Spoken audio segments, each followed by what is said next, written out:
Hello, welcome to Real Frank Football. In this episode, we're looking at week 1 and 2. Week 1 was just full of a bunch of blowouts. There was only 2 really good games that we could talk about. LSU versus Florida State, and then Clemson versus Duke for week 1. Week 2 was terrific. Already some upsets, drama, and tears. Several fan bases are already losing their minds. I'm going to say a few coaches' names, and you tell me what pops into your head. Kelly, Saban, Jimbo. Some crazy interceptions, some exciting plays, and a ref complaining about loud music. We'll get into all that next. Real Frank. You call me a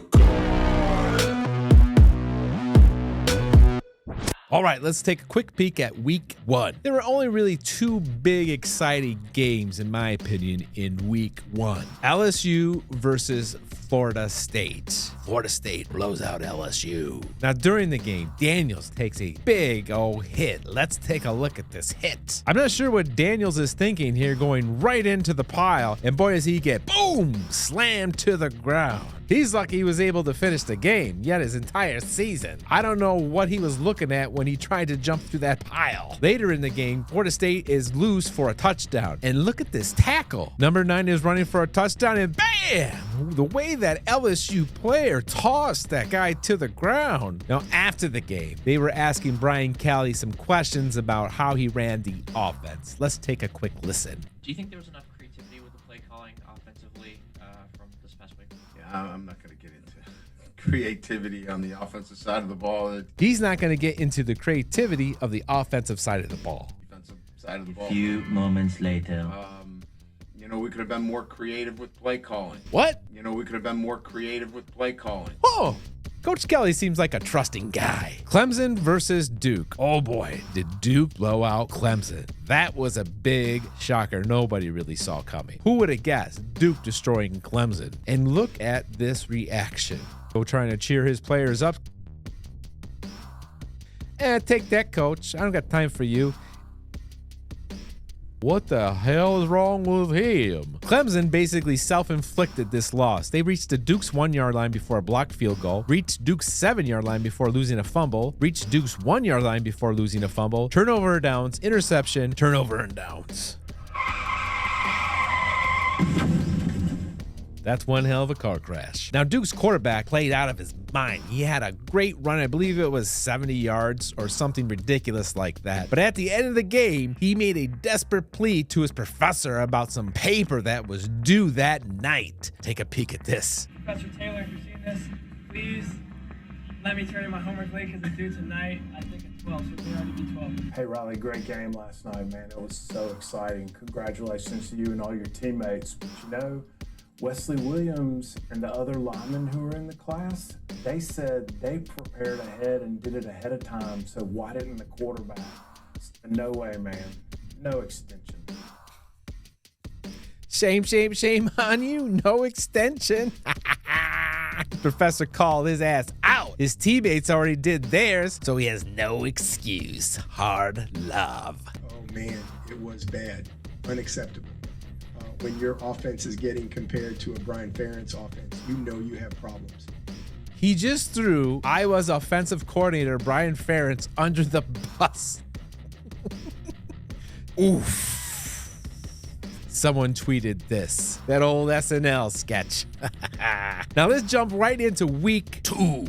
Ball State is destroyed by Georgia. No real surprise here. But there was an exciting interception, one of those crazy interception plays. Take a look at this. The Ball State quarterback is throwing, boom, hits his teammate's calf, and then it bounces right into the Georgia's player. Is that a calf catch? UCF defeats Boise State. Now here's another crazy interception play. This looks like to be an easy score until UCF quarterback drops back, scrambling, sees his guy, throws, boom, boom. The ball bounced off his hands right into the Boise State player. An easy touchdown. Take a look again. He's going to score. All he has to do is catch the ball. Boom, right into the Boise State player's hand and into a touchback instead of a touchdown. Poor guy. Utah versus Baylor. This was a heck of a game, and there's some controversy on the way this game ended. Now, Utah has the ball at the end of the game. They really don't want to score. They're trying to run out the clock, but the Baylor player pushes them into the end zone to force them to score. So that left a few seconds left in the game for Baylor to come back down and try and score. Here's what happened on the final play of the game, and you decide what the call should have been. Here comes the pass to the Baylor receiver, and look at the Utah guy. He is all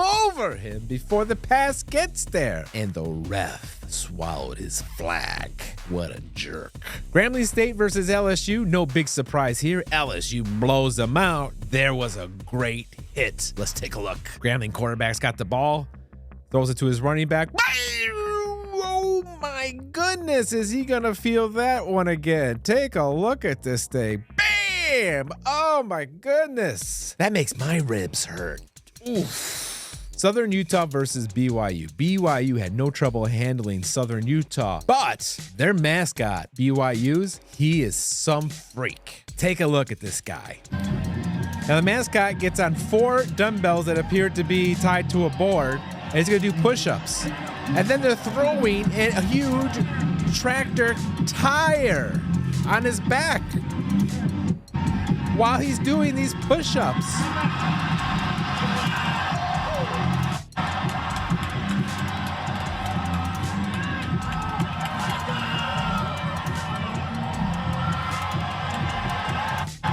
Guy's a freak. The strength. Wow. Colorado destroys Nebraska. Nebraska's defense was playing great, but Nebraska's quarterback, oh my goodness, did the Nebraska quarterback give this game away. He had so many turnovers, ball handling turnovers, all on him. Nebraska QB Jeff Sims is turning it over so much that Gus Johnson almost dropped a holy shit on air. It's true. You got to listen to that. The commentators, even Gus, was losing his mind on these ridiculous turnovers that this guy was throwing the game away, all because of his mistakes. Now, what's interesting is Dion has incorporated the turnover thrown on the sideline of Colorado. Check out this chair. This chair is sweet. Now, who wouldn't want to get a turnover to sit in that chair? You even got the cool breeze machine right next to it, the air conditioning. That's sweet. Miami finally gets a big win over Texas A&M. But is it a big win? Texas A&M's been blowing for a while. Boy, did they waste some money on Jimbo Fisher. The return on him has been 0. Reminder that Jimbo's buyout is insanity. Here are the Fisher's buyout amounts if fired on December 31st of that year. Look at those ridiculous numbers if he's fired. They are stuck with Jimbo. Wah! Breaking, Texas A&M boosters have been spotted going door to door asking literally anyone to help pitch in to buy out the football coaches. Oof. Middle Tennessee State versus Missouri. Missouri wins. You may ask, Frank, why are you showing the score? So I can show you these kinky cheerleaders of Missouri. Check this out. I'm thirsty. Refreshing. I'm thirsty. Refreshing. What the hell is going on in Missouri? The game of the week, Texas versus Alabama. What a game. Boy, were there some great plays and some great quarterback play by Texas's QB. He had some amazing long throws. Sark was pretty pumped too, and this is what he had to say after the game. They were 52-1 in their last 53 games, so I guess they're 52-2 now. Ooh, taking a little dig at Saban. Hoo-wah! So I guess they're 52-2 now. Yes, they're 52-2 now. At the end of the game, the Texas players found the Alabama recruits that were there to be recruited, and they gave them some advice.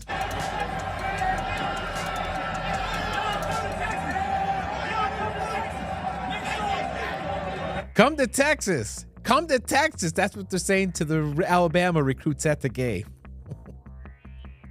Great marketing. Arizona versus Mississippi State. This was a close game, but Mississippi State pulls it out. The Mississippi State coach is very excited and forgot where he was at. I told you it was game over. You did so 100 times. I'm scrambled too. 100 times.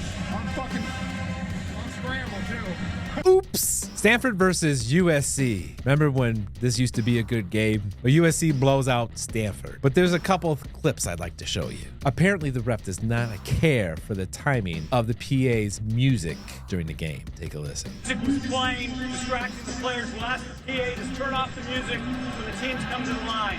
So apparently the PA people were playing music when the Stanford players were coming up to the line to run their play, and they were flagged for a false start. And the ref wasn't having any of it. Players will ask the PA to turn off the music when the teams come to the line. That's the first I've ever seen that in a game. Play of the week. Now this really isn't a play, but this is some crazy witchcraft. This is during USC Stanford's halftime show. How in the hell are they doing this?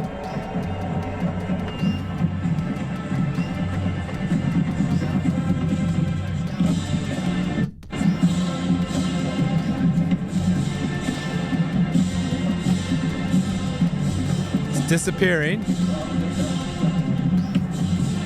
Now look at this. Look at this witchcraft. It's magic.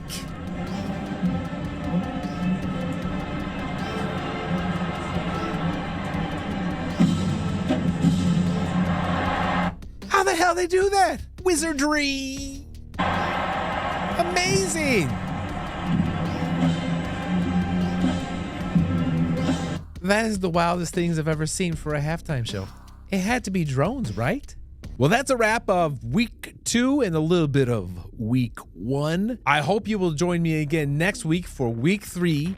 Until next time, thanks for watching. Moving silent, feel the violence, the excitement. I know the assignment. I'm taking over. I'm sick of mediocre. I'll be the closer. I got a different motor. I got a mission to win and some ammunition to get it. Don't need permission to finish. Got an addiction that's gripping. Got some convictions I'm living. Once I'm committed, I'm in it. Gotta